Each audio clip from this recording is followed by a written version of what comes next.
The latest from the world of global economics and corporates. This is Krishna Kumar. Let's begin the show. Google, the Silicon Valley behemoth that has long been under scrutiny for its market power and practices, is now at a crucial juncture. In the spotlight is Google CEO Sundar Pichai, who is set to testify in a high-stakes antitrust hearing. This report tells you more. The CEO of Google has testified in what may become a key moment in the company's once-in-a-lifetime antitrust battle with the U.S. government. This was Sundar Pichai leaving court in Washington Monday. The lawsuit focuses on the billions of dollars that Google has paid to companies to be the default search engine on various phones and computers.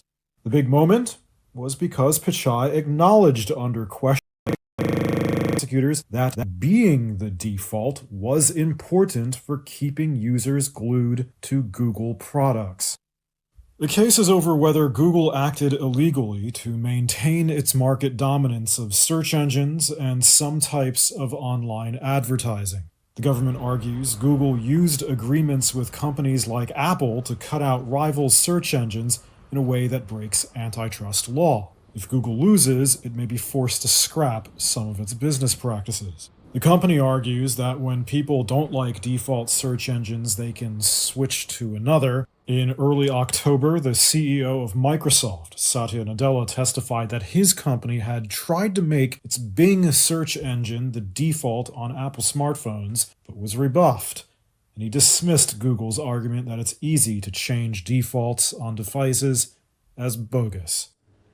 Right, from Google to Apple, Apple is making waves once again as it is updating its laptops and is doubling down on its proprietary chips. And this latest move by the tech giant is set to reshape the landscape of computing and also, at the same time, raises questions about the future of silicon innovation. What are the implications of Apple's big and bold decision? This Reuters report tells you all.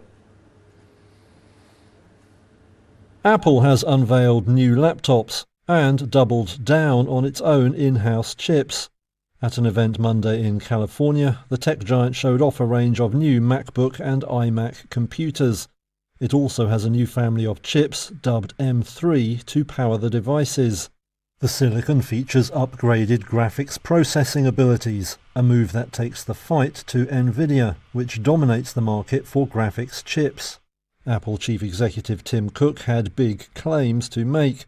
They are the most advanced chips ever created for a personal computer, taking the best pro laptops in the world and making them even better. Apple has seen its laptop business boom since 2020, when it parted ways with Intel and started making its own chips. Industry analysts IDC say the firm has roughly doubled its market share. The new chips use designs from ARM Holdings and outperform machines using Microsoft's Windows on some tasks. Cook says no one can rival Apple's ability to design hardware, software and chips in-house. This deep integration is something only Apple can deliver, and we never stop innovating. Apple did not say which firm is making its new chips, but analysts say it's likely to be Taiwan giant TSMC.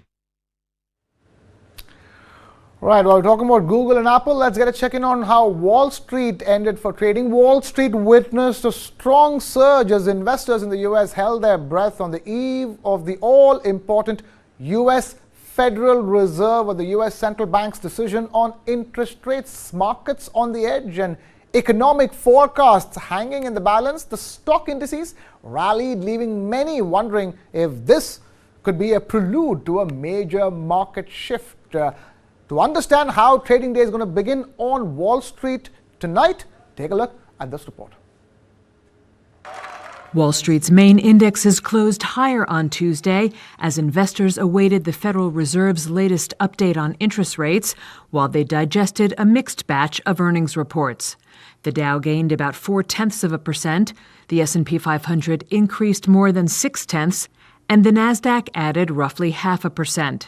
The Fed kicked off a two-day monetary policy meeting at which the central bank is widely expected to hold interest rates steady. Investors will monitor Fed Chair Jerome Powell's comments on Wednesday for clues about its future plans. Shana Orzik-Sissel, founder and CEO at Bonrian Capital Management, thinks those plans should include another rate hike sooner rather than later. The Fed has a conundrum right now. They are pausing because they want to see if what they've done so far will impact the economy and slow it down. The problem is there's no evidence that that's the case. And if they wait too long to make another rate hike, it is going to cause complete chaos in the markets. I think the markets think the Fed is done. The problem is the economic data the Fed pays attention to, GDP growth, labor markets, wage growth, CPI, those types of things are not actually showing that the Fed has been successful in slowing economic growth. In earnings news, Caterpillar, viewed as an economic bellwether, saw its shares fall more than 6.5% as signs of slowing machinery demand overshadowed a quarterly earnings beat. Drug maker Amgen's stock lost more than 2.5% as third-quarter sales of some high-profile medicines were below expectations. NVIDIA shares dipped nearly 1% after a report said the latest U.S. restrictions on semiconductor chips could force the company to cancel billions of dollars of orders to China. And shares of Pinterest rallied 19% after the image-sharing platform beat third-quarter revenue and profit estimates. So there was a significant up move on Wall Street. However, the second biggest economy in the world, China's factory output took a beating at the same time, and this report tells you all about it. Hopes for an economic recovery in China took a dent Tuesday. New data showed the country's factories were unexpectedly quiet in October. The closely watched Purchasing Managers' Index for manufacturers dropped to 49.5.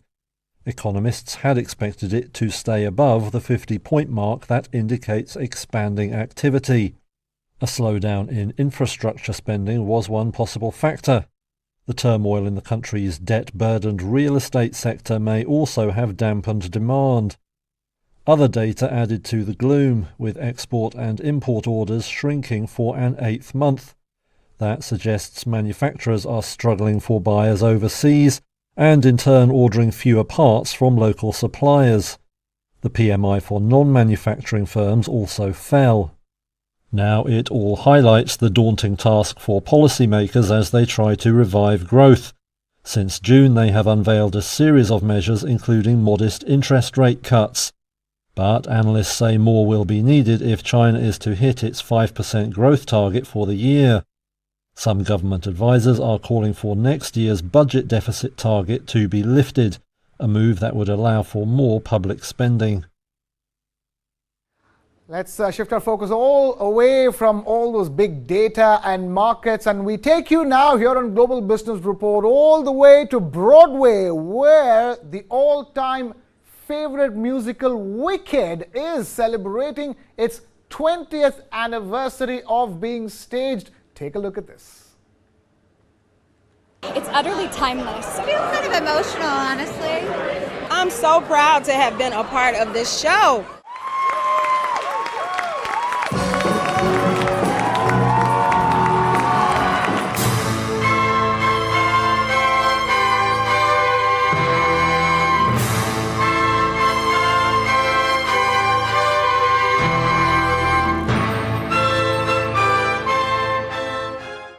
I think the character changed my life. I grew, I learned so much from the character because of the way that the choices she made. It feels like Dan and I did our jobs because so many women have come after us and soared in those parts. And now, 20 years later, it's still running.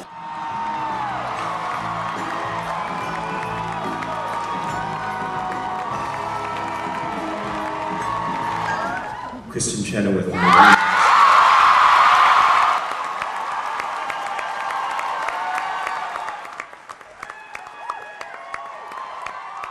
of all the roles that I played, this is a very groundbreaking role for me, to be the first Black woman to portray the role of Elphaba.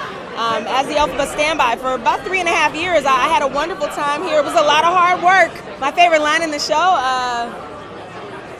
unlimited, together we're unlimited. Just to know that you are unlimited and you can do anything you want to do.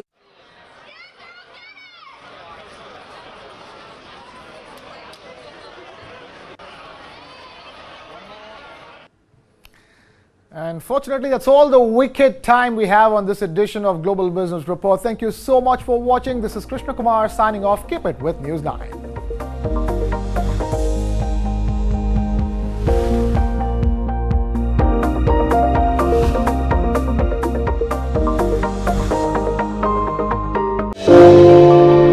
They picked my husband. He was tortured there for 2 years. He was enforced disappeared. We had